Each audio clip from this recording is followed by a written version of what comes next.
အားလုံးပဲမင်္ဂလာပါဆရာမင်းတန် chemistry ရဲ့ YouTube channel ကနေပြန်လည်ပြီးတော့ကြိုဆိုလိုက်ပါတယ်ဒီနေ့ပြုလုပ်သွားမယ့်လက်တွေ့စမ်းသပ်ချက်ကတော့ strong acid နဲ့ strong base တို့ကို small scale chemistry နည်းလမ်းနဲ့ titration ပြုလုပ်ခြင်းပဲဖြစ်ပါတယ်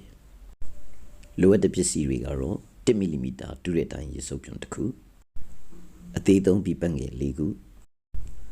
96ပေါက်ပါခန့်ခွက်တစ်ခုကက်ကြီးတစ်လက်96ပေါက်ပါခန့်ခွက်အောက်ခံစာရွက်တစ်ရွက်တွားကြထိုးတဲ့အနေငယ်နဲ့နားကျတဲ့အနေငယ်လိုပဲဖြစ်ပါတယ်လိုအပ်တဲ့ chemical တွေကတော့ hydrochloric acid ပျော်ရည် 0.1 molarity sodium hydroxide ပျော်ရည်နဲ့ phenolphthalein indicator လိုပဲဖြစ်ပါတယ်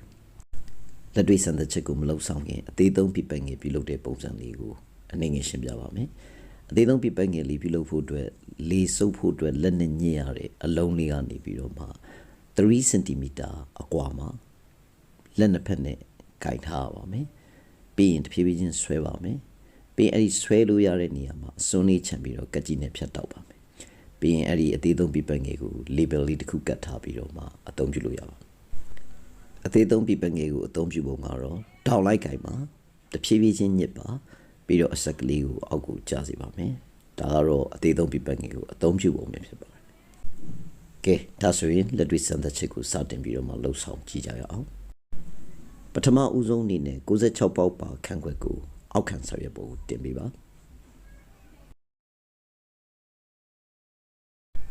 ပြီးရင်1 mm ဒူးတဲ့အတိုင်းရေစုပ်ပြွန်ရဲ့အရစ်အထိရေကိုစုပ်ယူပြီးတော့မှခွက်အမှတ် A1 နဲ့ကိုအဆက်ချပါမယ်အဲ့လိုချတဲ့နေရာမှာခွက်ပြည့်တဲ့အထိအဆက်ချပေးရပါမယ်အဆက်ချပြီးတဲ့အခါမှာဒီ1 mm ဒူးတဲ့အတိုင်းရေစုပ်ပြွန်တွေကရေတွေကုန်သွားအောင် A2 A3 စသဖြင့်အစင်လိုက်ဆက်ပြီးတော့မှချသွားပေးရမှာဖြစ်ပါတယ်ချလိုက်တဲ့အဆက်ရေအတွက်ကိုမှတ်ထားရမှာဖြစ်ပါတယ်အခုကျွန်တော်စမ်းသပ်ပြတဲ့နေရာမှာတော့ဒီ1 mm ဒူးတဲ့အတိုင်းရေစုပ်ပြွန်တွေကရေတွေအကုန်လုံးကုန်ဖို့အတွက် A1 မှာက73စက် A2 မှာက73စက်နဲ့ A3 မှာ30ဖြစ်ပါတယ်စုစုပေါင်းကကျွန်တော်တို့20နဲ့90ဖြစ်ပါတယ်အဲ့ဒီချလိုက်တဲ့အဆက်အရေအတွက်ရခွက်ထမှာရှိတဲ့ရေရဲ့စုစုပေါင်းဒုတွေကိုတွက်ချက်ကြည့်အောင်ပါရေစုပ်ပြွန်တွင်မှာဆွတ်ယူလိုက်တဲ့ရေရဲ့စုစုပေါင်းဒုတွေဟာ1 ml ရှိပါတယ်ပြီးတော့ရေစုပ်ပြွန်1 ml မှာပါဝင်တဲ့ရေစက်ပေါင်းဟာခုနကပြောသလိုပဲ20နဲ့90ဖြစ်ပါတယ်ရေတစ်စက်စီရဲ့ဒုတွေကိုရဖို့အတွက်စုစုပေါင်းရှိတဲ့1 ml ကိုအဆက်အယူအတွက်ဖြစ်တဲ့29နဲ့စားတဲ့အခါမှာ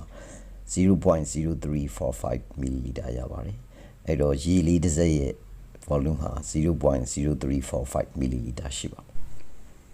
A1 နဲ့ A2 တို့မှာခွက်အပြည့်ဖြစ်အောင်73စက်စီချရတာဖြစ်တဲ့အတွက်ကြောင့်မလို့ခွက်တစ်ခွက်မှာချရတဲ့ရေစက်ပေါင်းဟာ73စက်ဖြစ်ပါတယ်ဒါကြောင့်ခွက်တစ်ခွက်အပြည့်ဖြစ်ဖို့အတွက်လိုအပ်တဲ့ရေစက်ပေါင်း73စက်ရဲ့တစ်စက်ရဲ့ဒုတွေဖြစ်တဲ့ 0.0345 နဲ့မြောက်လိုက်တဲ့အခါမှာ 0.04485 ml ရပါတယ်ဒါကတော့ခွက်တစ်ခွက်မှာစုစုပေါင်းပါဝင်နေတဲ့ရေရဲ့ ml တန်ဖိုးပဲဖြစ်ပါတယ်ဒီရဲ့ခွက်တစ်ခွက်မှာချရတဲ့ရေရဲ့ဒုတွေဖြစ်တဲ့ 0.04485 ml ကိုမှတ်သားထားပါမယ်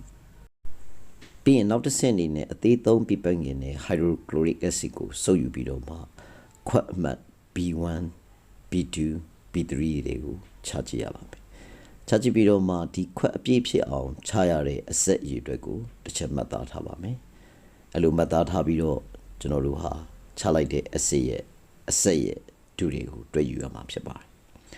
ဒုတွေတွက်ချက်တဲ့နေရာမှာခွက်တစ်ခုလုံးကိုပြည့်စေတဲ့ hydrochloric acid အဆက်ပေါင်းဟာ26ဆက်ဖြစ်ပါတယ်အရှိရတွက်ချက်မှုရခွက်အတွင်းမှာဝင်ဆန့်နိုင်မဲ့ဒုတွေစုစုပေါင်းဟာ 0.04485 ml ဖြစ်ပါတယ်ဒါကြောင့် hydrochloric acid တစ်စက်ရဲ့ဒုတွေကိုရခြင်းတဲ့အခါမှာခွက်တစ်ခွက်ရဲ့စုစုပေါင်းပမာဏဖြစ်တဲ့ 0.04485 ml ကို26စက်နဲ့စားလိုက်တဲ့အခါမှာ 0.0172 ml ရပါတယ်ဒါကတော့ hydrochloric acid လေးတစ်စက်ရဲ့ ml ဖြစ်ပါတယ်နောက်တစ်ဆင့်အနေနဲ့ sodium hydroxide ပျော်ရည်ရဲ့အဆက်တစ်စက်တန်ဖိုးကိုတွက်ချက်ပြရမှာဖြစ်ပါတယ်ဒါကြောင့် sodium hydroxide ကိုဘူးတွင်းကနေပြီးတော့မှအသေးသုံးပြပတ်ငယ်နဲ့စုပ်ယူလိုက်ပါမယ်အဲ့လိုစုပ်ယူပြီးတဲ့အခါမှာတော့ကျွန်တော်တို့ဒီ96ပေါက်ပါခန့်ခွက်ထဲက C အတန်းမှာအဆက်ချကြည့်ပါမယ် C1 C2 C3 ဖြစ်ပါတယ် C1 ကိုကျွန်တော်တို့စားချတဲ့နေရာမှာ4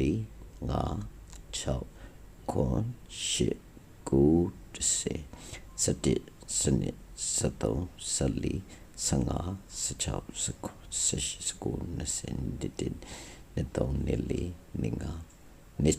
20 60ဖြစ်ပါတယ်ဒါကြောင့်ဆိုဒီယမ်ဟိုက်ဒရော့ဆိုက်ရဲ့တစ်စက်ဒုတွေကိုရှာတဲ့နေရာမှာခွက်တွင်းဝင်ဆန်တဲ့ဒုတွေစုစုပေါင်း 0.04485 ml ကိုပဲအဆက်ရည်ဖြစ်တဲ့26စက်နဲ့စားတဲ့အခါမှာ 0.0172 ml ရပါတယ်အဲ့တော့ဒါကတော့ဆိုဒီယမ်ဟိုက်ဒရော့ဆိုက်အဆက်ကလေးတစ်စက်ရဲ့ဒုတွေ ml တန်ဖိုးပဲဖြစ်ပါတယ်ဒုတွေတွက်ချက်တဲ့လုပ်ငန်းစဉ်ပြီးတဲ့အခါမှာ titration ကိုစတင်ပြီးတော့လုပ်ဆောင်ပါမယ်ဒါကြောင့် hydrochloric acid ကိုအသေးသုံးပြပငယ်နဲ့စုပ်ယူပြီး96ပေါက်ပါခန့်ခွဲရဲ့နံပါတ် D1 ကနေ D3 အထိကိုတစ်ခွက်ကိုတစ်စက်နှုံနဲ့ချပေးရမှာဖြစ်ပါတယ်နောက်တစ်ဆင့်အနေနဲ့ကတော့အဲ့ဒီ acid ချထားတဲ့အပေါက်3ပေါက်အတွင်းကိုပဲ phenolphthalein indicator ကိုပြပငယ်နဲ့အဆက်တစ်စက်စီလိုက်ပြီးတော့မှထည့်ပေးရမှာဖြစ်ပါတယ်အဲ့လိုထည့်လိုက်တဲ့နေရာမှာပထမထည့်ထားတဲ့ acid နဲ့ phenolphthalein indicator နဲ့ရောဆက်သွားအောင်မို့ကျွန်တော်တို့ကသွားကြထူရန်လေးတွေနဲ့အနေငယ်မွေးပေးရမှာဖြစ်ပါတယ်နောက်တစ်ဆင့်အနေနဲ့ sodium hydroxide solution ကိုခွက် D1 နဲ့ကိုချပေးရမှာဖြစ်ပါတယ်အဲ့လိုချတဲ့နေရာမှာ sodium hydroxide ကိုတစ်စက်ချလိုက်သွားကြထူရန်လေးနဲ့မွေးလိုက်အယောင်ပြောင်းလဲမှုကိုလေ့လာလိုက်နဲ့လှုပ်ဆောင်အောင်မှာဖြစ်ပါတယ်အဲ့တော့ဒီမှာတစ်စက်ချပြီးတော့မွေးတယ်မွေးတဲ့နေရာမှာအယောင်မပြောင်းသေးတဲ့အတွက်နောက်ထပ်တစ်စက်ထပ်ချပါမယ်ဘေးအယောင်ထိလဲဆိုပန်းအောင်ဖြိုးဖြိုးရတဲ့အထိချပြီးတော့မွေးပေးရမှာဖြစ်ပါတယ်ဒုတိယမြောက်ဆက်မှာလည်းအယောင်ပြန်ပြောက်သွားတယ်အဲ့တော့နောက်ထပ်တစ်စက်ချကြည့်ပါမယ်တစ်စက်ချကြည့်မယ်ပြီးရင်မွေးလိုက်မယ်မွေးလိုက်တဲ့အခါမှာအယောင်ကမပြောင်းတော့ဘူးပန်းအောင်ဖြိုးဖြိုးကိုရောက်ရှိလာပြီဆိုရက်ပါနောက်တစ်ခါ D2 နဲ့ D3 အပေါက်တွေမှာလည်းခုန D1 မှာလိုပဲလှုပ်ဆောင်အောင်မှာဖြစ်ပါတယ်ဒါကတော့ D2 ပေါ့နော် D2 တွေကိုကျွန်တော်တို့ပထမတစ်စက်ချကြည့်မယ်သွားရထုံးနဲ့မွေးမယ်အယောင်မပြောင်းသေးပါဘူးမပြောင်းတဲ့အခါမှာကျွန်တော်နောက်ထပ်တစ်စက်ထပ်ပြီးတော့မှချကြည့်မယ်ချပြီးတော့မှမွေးကြည့်မယ်ပြောင်းခြင်းနေတယ်ဒါပေမဲ့ colorless ပြန်ဖြစ်သွားတယ်ပေါ့နော်နောက်ထပ်တစ်စက်ထပ်ချပါမယ်တစ်စက်ထပ်ချမယ်ပြီးရင်မွေးမယ်ဟုတ်ပြီအယောင်မပြောင်းသေးဘူး D1 မှာတော့က30နဲ့ပြောင်းတယ် D2 မှာက30နဲ့မပြောင်းသေးဘူးအဲ့တော့တစ်စက်ထက်ချပါမယ်တစ်စက်ထက်ချပြီးတော့မှကျွန်တော်မွေကြည့်မယ်မွေကြည့်အယောင်ကပြောင်းသွားပါပြီအဖြူပြန်မဖြစ်တော့ဘူးပေါ့နော်ပြောရင် neutralize ဖြစ်သွားပြီပေါ့အဲ့တော့ D3 တွေကိုလည်းအဲ့ဒီနီးတိုင်းပဲလှုပ်ဆောင်ပါမယ်တွားကြထိုးရန်ကိုတော့တပေါက်ကိုတစ်ချောင်းလုံးပေါ့နော်မွေအစွန်းတစ်ဖက်လုံးနဲ့သုံးရင်တော့ပို့အဆင်ပြေပါတစ်စက်မပြောင်းဘူးနှစ်ဆက်မြောက်ချပဲမပြောင်းသေးပါဘူးမပြောင်းသေးဘူးဟုတ်တယ်ဆက်ချမယ်နောက်ထပ်တစ်ဆက်ချမယ်မွေကြည့်မယ်မွေကြည့်ပါမယ်30မှာပြောင်းမလားပေါ့နော် colorless ပြန်ဖြစ်သွားတယ်ဒီကောင်လေး40ချရမယ်ပုံစံပါပဲ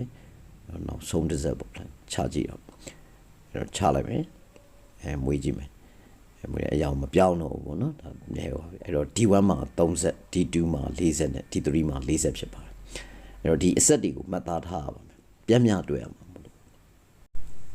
ဟုတ်ပြီကျွန်တော်တို့အဲ့လိုလက်တွေ့စမ်းသပ်ပြီးတဲ့အခါမှာ calculation ဘိုင်းပေါ့နော်တွက်ချက်ခြင်းဘိုင်းကိုကျွန်တော်ဆက်သွားပါမယ်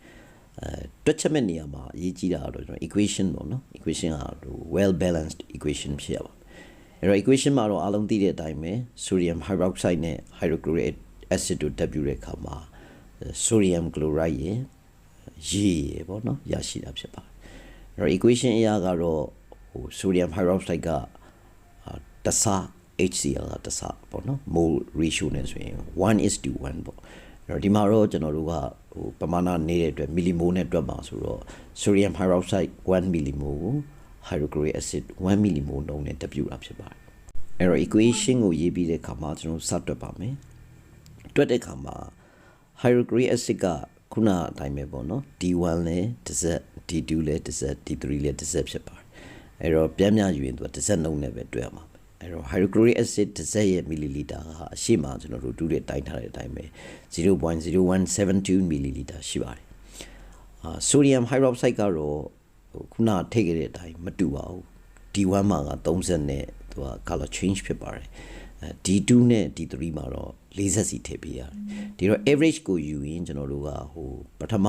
ခွက်မှာရှိတဲ့30ဒုတိယခွက်40တတိယခွက်40အားလုံးကိုပေါင်းလိုက်ပြီးတော့မှ